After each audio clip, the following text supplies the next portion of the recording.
Hey guys, it's Sheridan, and welcome to the Nature Channel. Today we'll be looking at a very rare blaster, known as the Periscope blaster. It looks all inconspicuous, doesn't it? But it's secretly deadly. Anyways, on to the review.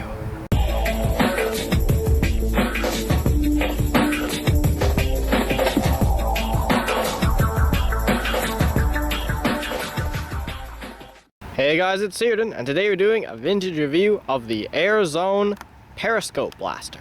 So the Periscope blaster was released in 1999, and it is an Airzone blaster, which means it's not made by Nerf. It was actually made by a company called Just Toys, which were the original creators of Airzone. But then Airzone kind of went on to become sort of like re-released blasters, but there was a point in time where it was actually brand new blasters made by a different company. So this is one of those first blasters, and I believe this is the first review of it on YouTube. So I'm kind of excited to review this, and hopefully we'll do it justice. So the Periscope blaster is, funnily enough, a periscope. And it's pretty interesting because you might be wondering, well, how exactly is it a periscope? Well, you can actually pull out on this section, and then you can rotate this part in around like that, and it'll lock in place. And now this is kind of a viewing port in here, and so what you do is you can look in to this area here. If I go and put my hand up here, you can see that it's up there. So it's actually a working periscope, and you can actually look kind of from behind cover or something and then shoot at your opponents without it actually being able to be hit. So I think it's kind of a unique design, and I've never actually seen any other blasters that really pull off this. So the Periscope blaster is also more than just a periscope. It does actually fire darts, and it is an air-powered blaster, and this is like a little pump here. So to actually fire it, you have to pump it up with this little tiny pump here, and I think it's about 5 or 6 times till the tank is full, and then you can fire a dart out of one of these barrels. And to actually choose which barrel you're firing from, there's a little selector switch here.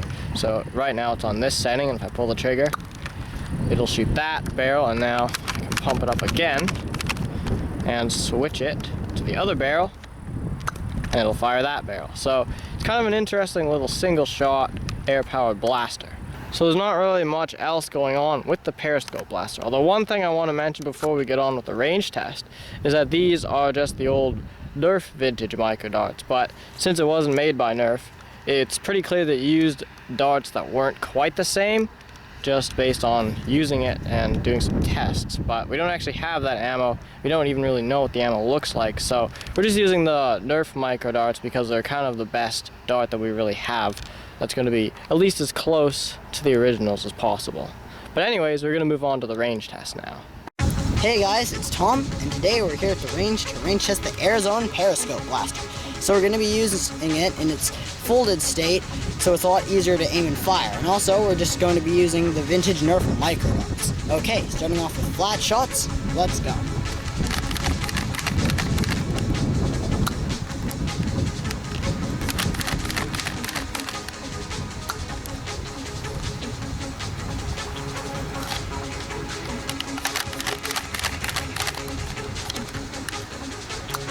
Okay, now angled shots.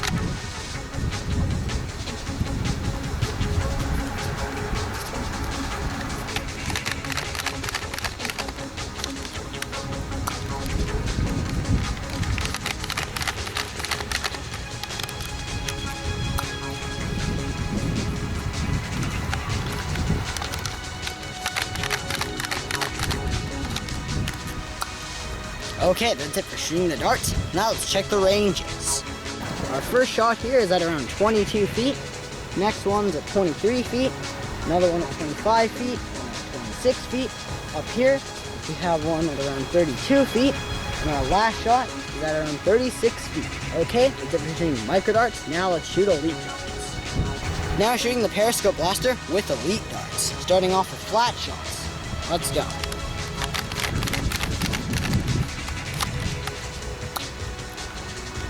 That whistle.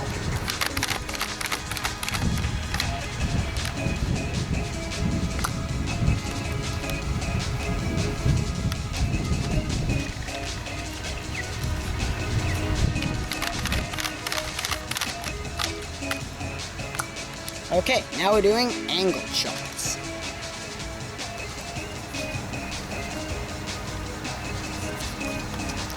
It does take a little bit of effort to put these darts on the pegs.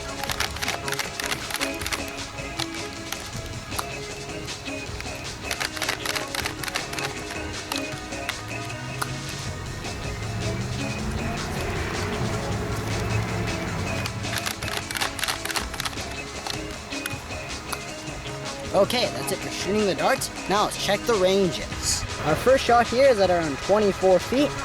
Next one is at around 27 feet. One around 30 feet. One at 32 feet.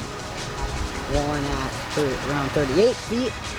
One around 41 feet. And looks like it's our last shot.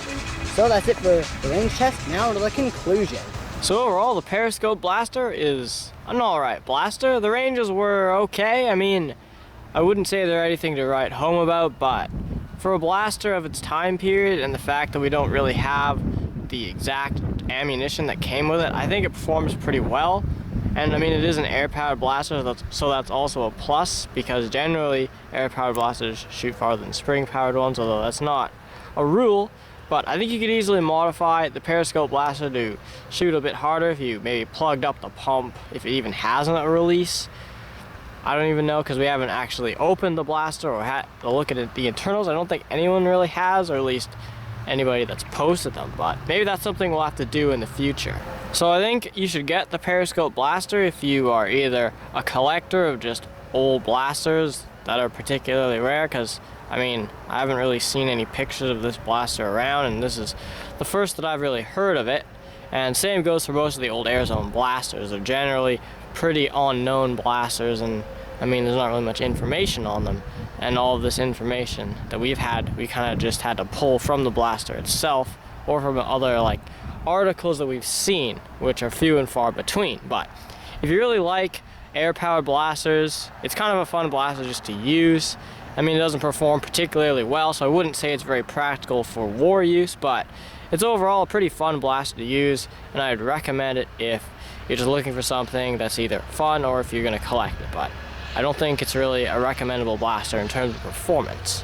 So that's the end of our vintage review of the Airzone Periscope blaster. Thank you guys so much for watching. Please like and subscribe.